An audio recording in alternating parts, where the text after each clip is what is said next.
near where the Dead Sea Scrolls were found. And it talks about the same exact information that is in The Secret, that your thoughts are based on logic, and you can go through where you place your attention and your intention, and your intention has three basic patterns of what happens with your mind, your heart, and your body.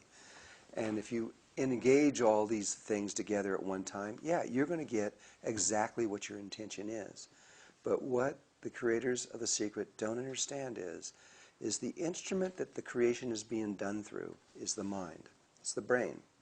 And the brain is a polarized tool. You've got the left brain and the right brain. And then the left and right is the front lobes and the back lobes. And it keeps going through what I believe is 64 different divisions. The same 64 divisions of the 64 codons that are in the human DNA. And so it is possible to bring to you what you want or what you intend through your intentions. But what you will also get is the exact equal and opposite force coming from behind you where you can't see. Our eyes see this way, but we can't see this way. And so you get what you want coming this way, and you're going to get exactly what you don't want coming from behind.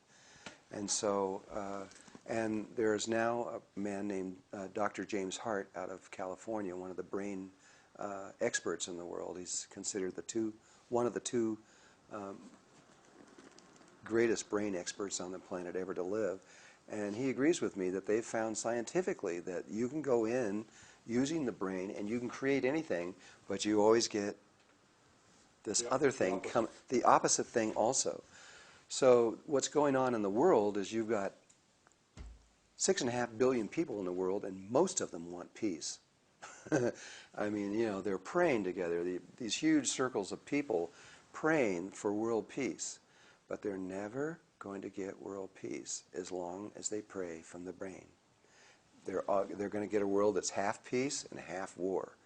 And it's just going to keep generating that half peace, half war until they learn to create in a different way. There is another way that the indigenous people tell us all over the world, and that the ancient people, the ancient Tibetan Buddhists and the other ones talk about, that you can create, which is creating from where the original stars and planets were created, which is in the heart.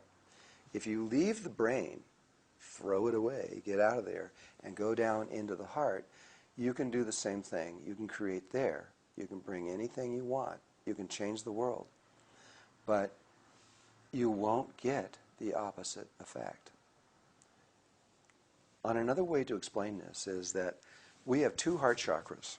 One here, right above the sternum, one distance between the tip of your nose and your chin, above that, which is averages at 7.23 centimeters. Two heart chakras. The lower one is connected directly to the heart. The upper heart chakra is connected to the right brain. We have an emotional body that we're all familiar with. You know, we feel love, we feel hate, we feel joy, we feel sadness. We can feel all these things, but all that emotional body is coming from our right brain, and which is connected to this upper heart chakra. If we were to connect, what we don't know, most people don't know, is that we have another emotional body, and that's connected through the heart. But that emotional body has no polarity to it. And so there is the only place that you can experience what everybody's talking about of unconditional love. In that spot, you can actually have unconditional love and experience it. But from the brain, which is where most people get married, they fall in love from the brain, they see them, they're beautiful, they want them, they marry them. But that kind of relationship, they'll be there and they'll be talking how much they love each other. I love you, I love you, I love you. And then one will say something that hurts the other person's ego. And just like that, they hate them. And they'll start screaming at them. They'll say the wrong thing. That's brain love. But there is a love down here that no matter what you said or what you did, you could kill somebody, but if they love you, they wouldn't change loving you.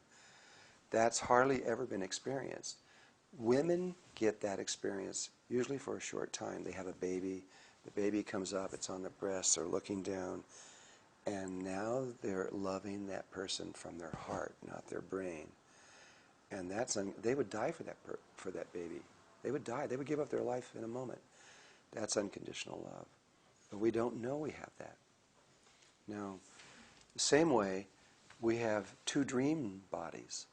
We have a dream body that comes from from our brain, but our dream, and that's what we do at night. We close our eyes, we go into darkness, we go down into what seems similar to going into the heart, and we dream. But the dreams are polarized. We can have good dreams, we can have bad dreams, because the dreaming, the part that's doing that, is a polarized instrument. There is another way where you can leave your heart and go down and leave your brain and go down into your heart, and you can begin to dream there. You'll never see a negative dream. The heart only dreams things that are positive for all life everywhere. It never, it just won't. It just doesn't. It won't do it. It's not a polarized situation. We can create from the brain, but we'll get a polarized creation pattern when we do it. We can leave our brain and go into our heart, and we can create from there, and then we get exactly what the intention is.